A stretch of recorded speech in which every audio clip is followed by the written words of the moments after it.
Hello and welcome back to QuipScope. Ooh. Welcome back, Ben. Thank you, Peter. This is the show where when we've played a new game, what we're enjoying, or not necessarily. Yeah, we hate them all. Oh, we hate them all. We come and have a quip chat with each other about our sort of first impressions. Yeah.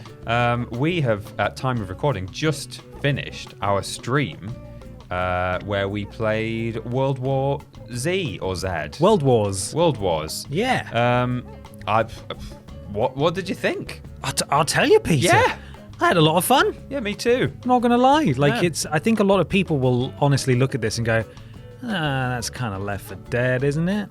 That looks like Left 4 Dead. Yeah. Obviously, this is based on the movie and book license of the same name that had Brad Pitt in it. It did. Brad Pitt's in it. Brad Pitt's in it. And it is a 4-player cooperative sort of story kind of driven shooter.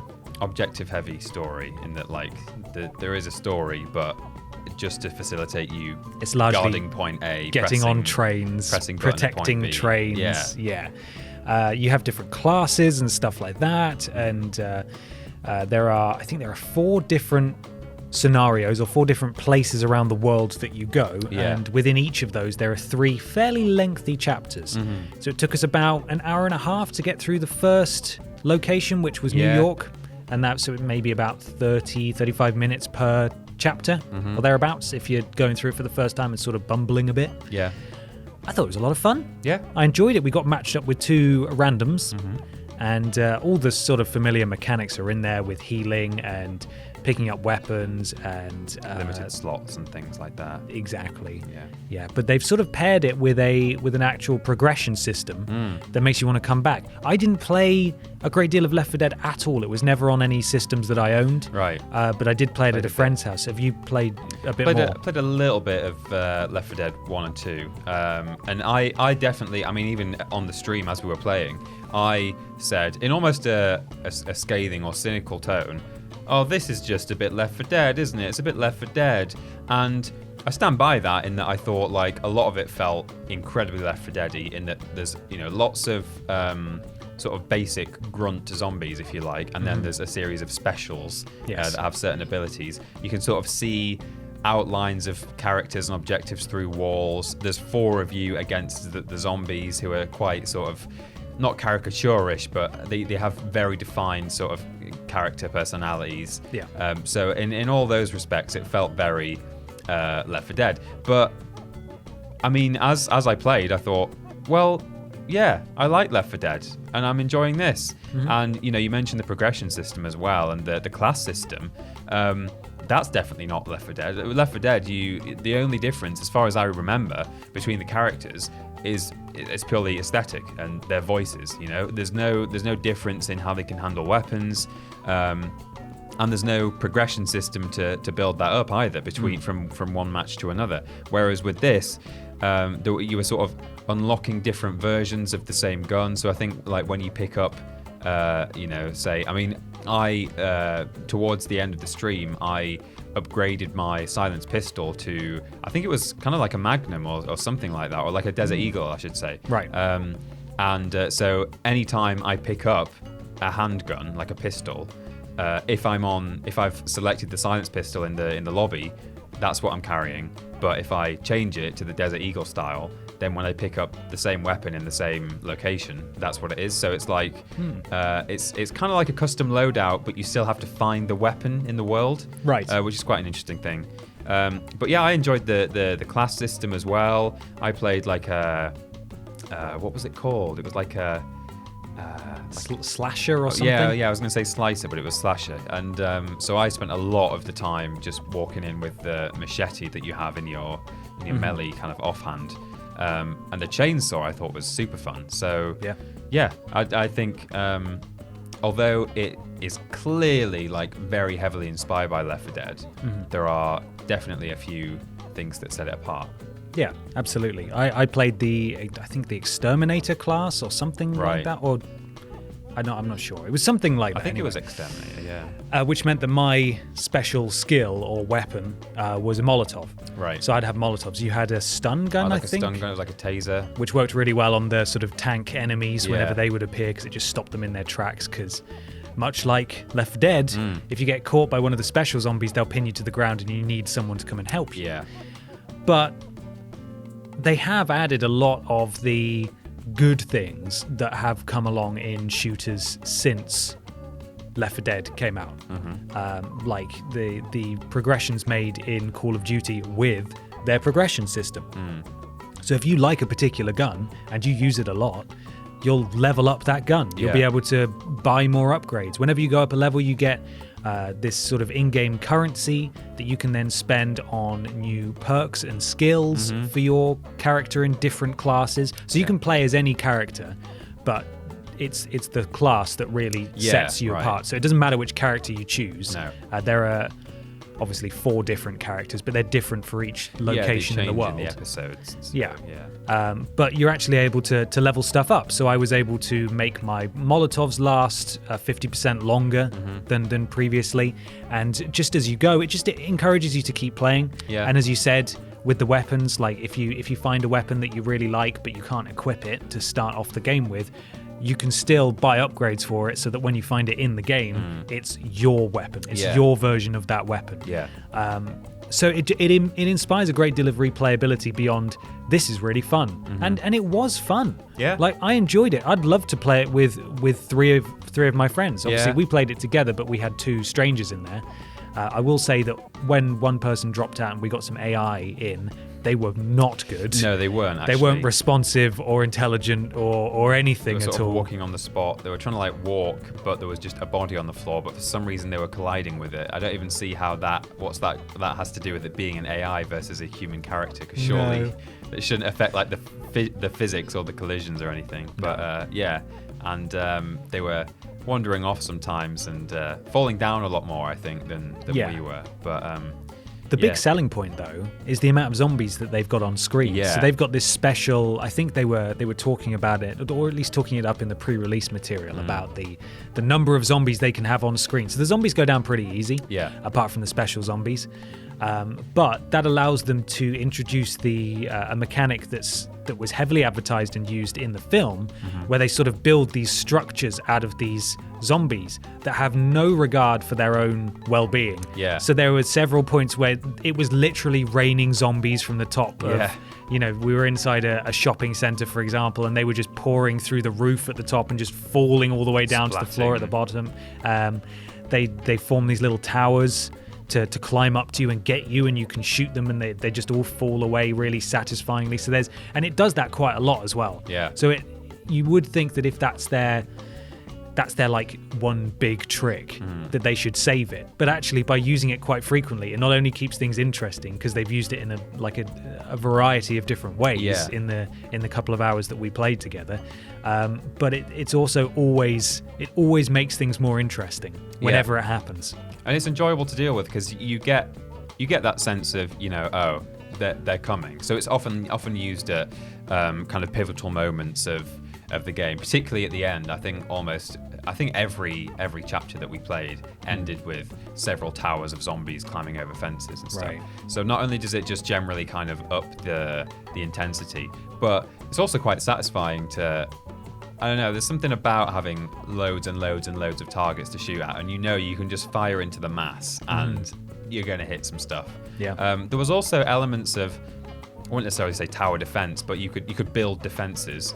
Yeah. So there was some basic things, like you could stick some planks up against open windows and doorways and things. A couple of objectives where we had to hold our ground. Yeah, of course. But there were also things like you can pick up an auto turret, and once you've selected one of those, you can see these sort of ghost images around the map of where you could place one. So you don't just put it down anywhere, but it shows you like, here's a good place to put it. Put it here, press square.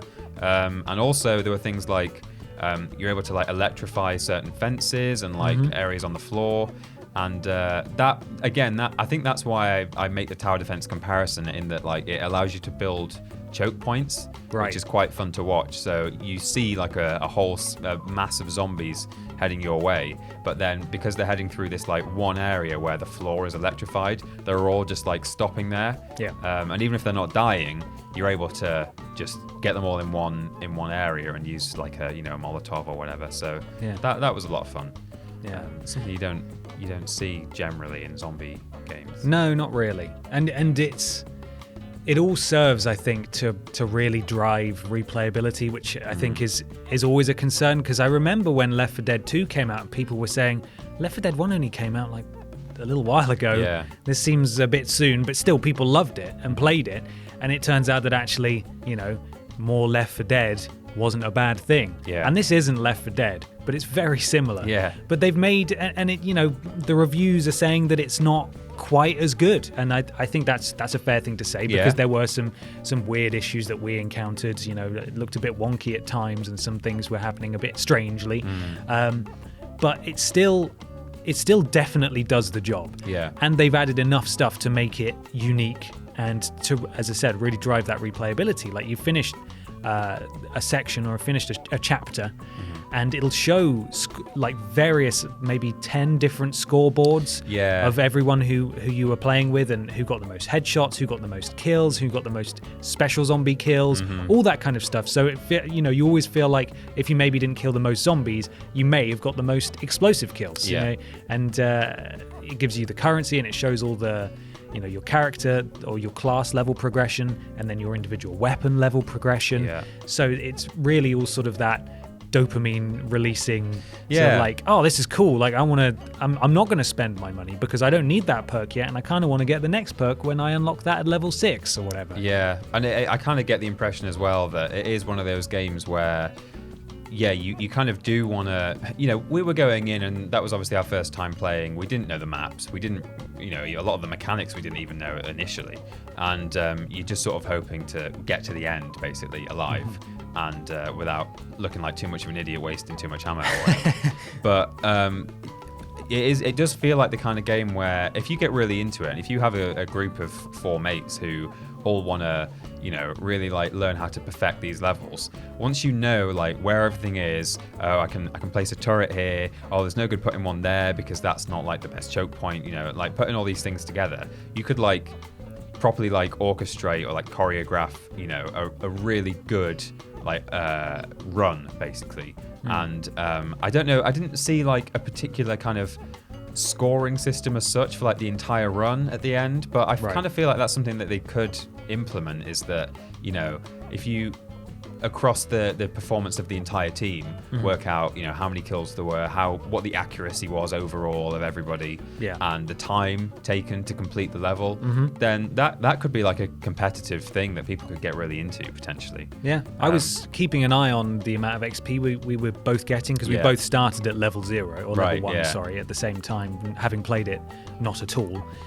And we ended with exactly the same experience every round, which on the one hand is fine, but at the same time it would be kind of nice if you're playing with 4 friends to all be leveling up based on your performance. To be competitive amongst yourselves as well, not just as a team, what can we do against another team, for example. You could have leaderboards in both respects, really. The one other thing I wonder is whether they might ultimately bring out DLC and extra missions and things like that. It's true. I suspect they probably, I don't know if they will, but they probably should. I think you made the observation that, all right, this is a game that's going to be over quite quickly. In terms of playing through everything once, because it calls it a campaign. There's an option for like a quick match, but there's like, there's the campaign mode, and you play that, and it is just maybe 12 chapters across the whole thing.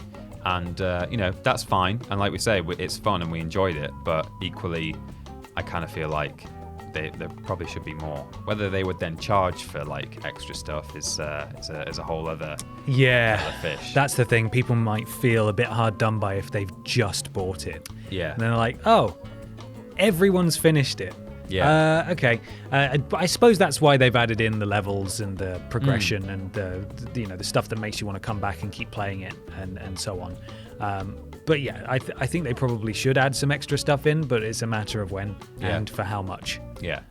Because I don't think this is a full-priced retail release anyway. No, that's true. So it's not like people have spent 60 quid and then they're being immediately asked to buy a season pass, which would be a bit of a kick in the teeth. But it's good fun. And there's a real hole in the market, I feel, for this kind of game. And there has been for so long. You know, there's, what are they called? The people who did Left 4 Dead, Turtle Rock? Is that what they're called? Yeah, I don't know what they're called, actually. I think that's what they're called. Do you have your phone on you? Yeah. If you have a quick look while I keep talking. Sure. If I keep Christopher Walken over here. Yeah. They went on and developed Evolve afterwards, and that was a bit of a disaster. Yeah. But they've recently announced that they're going to be doing their own, unassociated with Valve. They're going to be doing their own sort of Left 4 Dead style shooter. Right. But with a different name, and I can't remember what it is, but it's very similar to L4D. Oh yeah, I think it has like a number in the middle. It's like it's Left to Die, Left to Die or something, or something like that. But you know, those guys know what they're doing. But it's been such a long break between then, you know, Left 4 Dead 2 releasing and now that I'm amazed more companies haven't stepped up to the plate. And I think this has come at a perfect time. It was top of the UK sales charts last week. Yeah. So people, you know, are definitely interested in it, and long may it reign as far as I'm concerned, because it's good fun. And you know, it's not going to be for everyone, but people who really enjoyed Left 4 Dead, I think this is very much a recommended from us in terms of sort of recapturing that kind of 4-player madness. Yeah. Just shooting loads and loads of zombies, and also feeling like you're actually gaining something from it in terms of progressing your character while you go. Yeah, it was Turtle Rock, by the way. You're correct. Goddamn right. I was confused because the first one wasn't developed by them, apparently, or they're certainly not listed on the Wikipedia page. Because I was like, I thought it was just Valve, wasn't it? It was like an in-house, just Valve developed it. But Left 4 Dead 2 was Turtle Rock. Right. I think the one thing. This is like a minor issue, really, but like the one difference between this and Left 4 Dead was that I didn't feel like as much of a. It didn't feel as intense as Left 4 Dead. Right. That second world place we went to, we started the Jerusalem campaign. Yeah. We went down a lot there, but I think it's just because, again, this is a bit of an issue with the game. Like the objectives were a bit muddy and confusing, and they involved going back on yourself, and it split the entire team up, and people started going down left, right, and center just because it was like, oh, okay, well, there's loads of zombies here now. Yeah. But yeah, it very rarely felt that intense, did it? Yeah, I mean, I remember the first time I played Left 4 Dead at a friend's house, and I was like, all these zombies coming at me like screaming. He had some good like stereo headphones as well that I was playing with, and I was effing and blinding, going like, oh my god, and he was like, my mum's downstairs. It was like, oh sorry. But I didn't really feel that this time. It might, I suppose it makes a difference that I've already played a game like this, so I'm not going to have that initial sense of like, oh my god, what a giant swarm of zombies. But I don't know, I think Left 4 Dead felt a bit closer to the horror genre than this did. This felt very much like just an action game that incidentally had zombies as enemies. That's true. I mean, we were playing it on stream very quietly. Yeah, with the sound very quietly. I can't speak to the quality of the music, but I know that obviously music played a big part in Left 4 Dead, like audio cues about various enemies. Yeah. And also, this game does have, I think, something like 6 or 7 different difficulties. Okay. And we were on 1. Yeah. So if you want a challenge, it's there. I watched a little bit of gameplay of someone playing it last week, and they fought one of those tank things, and they were all shooting at it for about 15 seconds before it went down. So you can definitely get that if you want it, I feel, and they've given you the option there. But as a base vanilla experience at level 1, we were all right. Yeah. We did all right. Yeah, and even so, like it's not a big deal. Like I didn't think the difficulty itself was an issue. I'm not saying it was too easy. Right. It was just that sense of like, you know, a slight touch of not fear, but kind of, you know, just the intensity. But we weren't playing in ideal conditions for that kind of. No, we were sat next to each other holding hands, weren't we? Well, so yeah, exactly. It's not going to be too spooky. Yeah, you're going to feel way braver. That, yeah.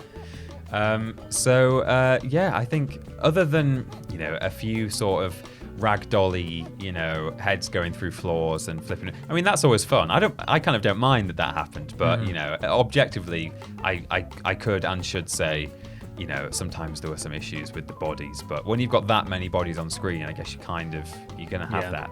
But, beyond that, I think it was a fun experience, no question. Like, we enjoyed ourselves. That's the thing. It's fun. Yeah. It's a fun game, and if you're looking for that, then you can get it. And it's not the most expensive thing in the world. No. We were very fortunate to be sent a couple of copies by Koch Media. Yes. So thank you very much for supplying those. Thank you. Disclaimer. It'll also be in the description below as well. So right. we have stated it clearly that these were review codes that were passed to us. But it was fun. That's literally all our experience was this 2-hour stream, and I had fun playing it. Mm-hmm. So there's a good chance you might have fun playing it at home as well. Yeah, I hope you try it. If you do try it out, let us know what you think. Mm-hmm. If you were watching the stream as well, let us know. I'd be interested to see how this does, because you say it's been number 1 in the UK sales charts. Last week. Last week was its debut week, and it did very well. Which surprised me, because I feel like I didn't see it really advertised particularly. I saw that pre-release thing where they were showing off the kind of fluid mechanics of the swarm. But even that, I sent you that was from a press release. From a press release, exactly. So really weird. Other than that, I've not seen this anywhere else, and but somehow it's doing. Maybe I've just happened to have not seen all the stuff that's out there. But it's possible. Yeah, who knows? It's possible. But let us know in the comments if you're playing it, how you're finding it, if you're thinking of picking it up and giving it a go. Mm-hmm. And if you're a seasoned Left 4 Dead fan, let us know what you make of it as well. Yeah. And I think that's all. Have we done a quip? I feel like we haven't done a quip. We've done a couple of not a quip. We've not done like a pun. Right. We've said some things. Let us know if you find Brad Pitt in the game as well. We looked for him. We think we found him. Yeah. But we weren't sure. It was kind of blurry, and then Peter shot him. So it's difficult to say. It's all right. It's difficult to say. You could certainly say that this game is okay. Yeah. It's good. Yeah. We enjoyed it. Yeah. It is not the pits. Okay, thank you for watching. Like, share, subscribe, and we'll see you later. Bye. Bye.